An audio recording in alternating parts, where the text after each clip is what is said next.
Olá, professora, paz do Senhor, muito prazer, eu sou o Júnior e quero aqui entregar a minha atividade mapa dentro dos critérios ali estabelecidos pela própria disciplina. Tendo como base, como princípio, a nossa primeira questão, como surgiu a psicologia, né, nós entendemos que a psicologia ela é muito antiga, ela surge ali na Grécia Antiga, ela é tão, de repente, antiga quanto a ciência ou até quanto a própria humanidade. Entendemos que Sócrates, 400 anos antes de Cristo, ele já levanta aquela famosa frase, né? Conheça-te a ti mesmo. Então, psicologia ela tem como base psique, alma, logos, estudo. Então, nós entendemos que a psicologia ela vem com esse princípio, né? O estudo da alma, conhecer a humanidade, conhecer quem nós somos, né? E aí alguns estudiosos até afirmam que antes de Sócrates tinha outros filósofos que já vinham levantando esses questionamentos e buscando esse conhecimento, essa compreensão de quem somos, de quem é o homem, né? Então, para simplificar, para facilitar o nosso entendimento, né, de como surgiu, a gente pode entender ou dividir em 3 etapas esse processo, né? A etapa empírica, ou lá no início, né, na Grécia Antiga, a etapa pré-científica e, na sequência, a etapa científica. Na etapa empírica, nós temos a teoria de Hipócrates. Hipócrates é conhecido como o pai da medicina e, segundo a sua teoria, o ser humano é composto por 3 líquidos, o sangue, o fleuma, a bilis amarela e a bilis negra. E nessa teoria, cada uma desses líquidos, eles tinham uma responsabilidade hormonal, uma responsabilidade de gerar um temperamento no ser humano. Por isso surge então a teoria dos temperamentos fleumático, sanguíneo, colérico e melancólico. Essa teoria ela teve muito valor na Idade Média, antiga ali, e durante toda a antiguidade ela foi muito conceituada, mas com o avanço da tecnologia, com o avanço da ciência e dos estudos, ela se tornou mais obsoleta. E nisso nós entramos então na etapa pré-científica. Na etapa pré-científica, nós temos ali uma tese em que os estudiosos parariam de estudar e buscar o conhecimento da alma, substituindo pelo conhecimento e entendimento da mente. Então, eles estão substituindo o estudo da alma para o estudo da mente, não estão desvalidando a alma, mas estão acreditando que o estudo da alma deve ser para outros departamentos, e então eles estariam ali colocando o seu desempenho para estudar e entender melhor a mente, o desenvolvimento da mente. Então surgem mais 2 teorias, que seria a teoria das associações e a teoria das faculdades. Porém, alguns estudiosos ainda insatisfeitos com essas teorias, eles começam a buscar algo mais palpável, mais comprovável, e é onde nós entramos na etapa científica, onde existem estudos em laboratórios, com equipamentos, onde eles conseguem fazer mais análises e então ser algo mais comprovável. E nessa etapa a gente entra então na etapa científica.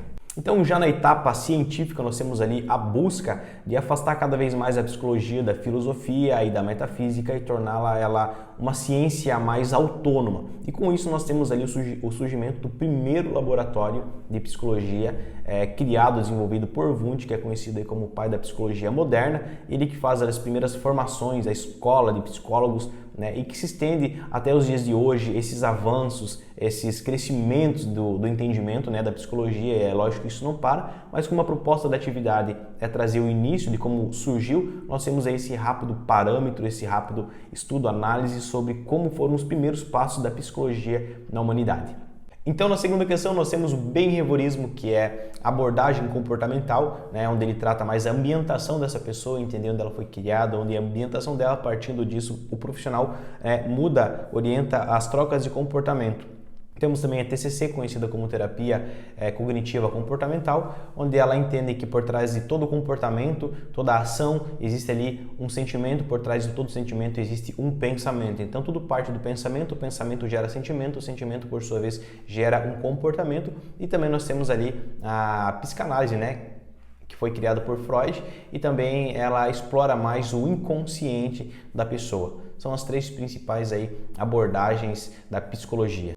Então, nossa terceira atividade, escolhi o tópico da motivação e vou me basear na teoria de Maslow, Maslow tem a teoria de que motivação é tudo aquilo que impulsiona uma pessoa a ter determinada decisão, atitude, ação, e que o ser humano ele tem algumas necessidades, ele é movimentado, ele é motivado por algumas necessidades básicas. Então ali ele cria uma pirâmide, e nessa pirâmide aí ele vai ter a base constituída as necessidades fisiológicas, né? Minha necessidade de comer, de ir ao banheiro, de tomar água, né? Sexo, enfim, são todas as necessidades fisiológicas que o ser humano tem. Ele precisa suprir isso. Na sequência, ele tem as necessidades de segurança, a minha necessidade de segurança financeira, a minha estabilidade profissional, né? Ter um lugar para morar, para viver.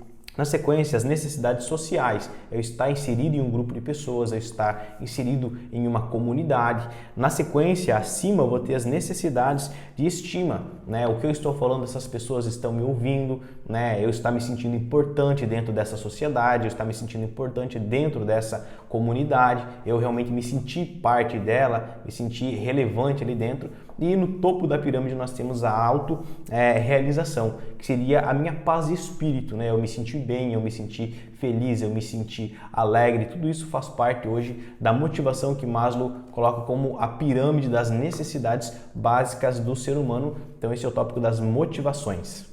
Falando um pouquinho sobre abordagem sistêmica, nós precisamos entender o que é sistema, né?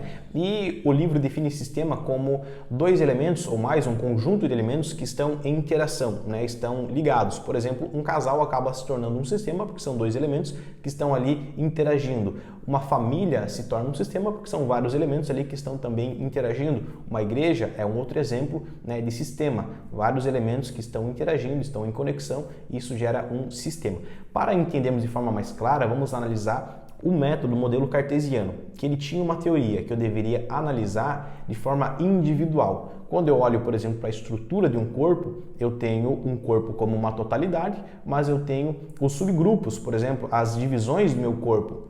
O coração, os pulmões, né, o cérebro. E o modelo cartesiano, ele orientava que eu deveria analisar e estudar tudo de forma individual. Né? Então, eu tenho um corpo, eu vou fazer um estudo sobre o coração, eu vou encontrar dentro do coração as células, os átomos e assim vai.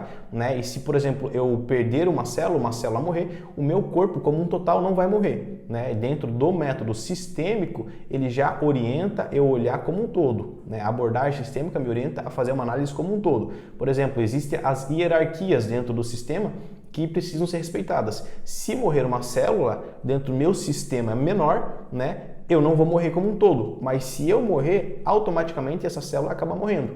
Então, existem as hierarquias. Então, a abordagem sistêmica ela vem com esse conceito, fazer uma análise geral, uma análise mais global e não tão individualista. Ela é um novo método de pensar, um novo método de avaliar, olhando então para um contexto todo, né, global, geral e não mais de forma individual.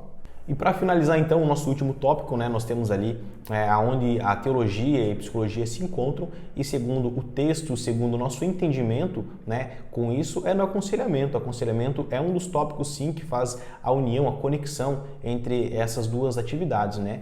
Ambos têm um objetivo comum, que é ajudar pessoas, tanto a psicologia quanto a teologia vem com esse propósito, ajudar pessoas, aconselhar pessoas, mentorear pessoas, né? É muito bom com que o teólogo, o pastor tenha um entendimento psicológico também da psicologia, para que muitas vezes ele possa conduzir um psicólogo, porque muitas vezes o problema dessa pessoa que ele está tratando não é de âmbito espiritual, mas sim mais psicológico, e ele ter esse discernimento para poder encaminhar para um profissional qualificado. Mas, em resumo, né, nós entendemos que, segundo o que o livro nos passa, é que aonde a teologia e a psicologia se encontram é no amor em ajudar o próximo. Esse é o principal objetivo, o principal ponto em comum entre ambas as matérias, disciplinas, atividades, enfim. Professor, espero ter sido claro, espero ter sido objetivo e ter atendido as expectativas aí da atividade, tá bom? Deus abençoe.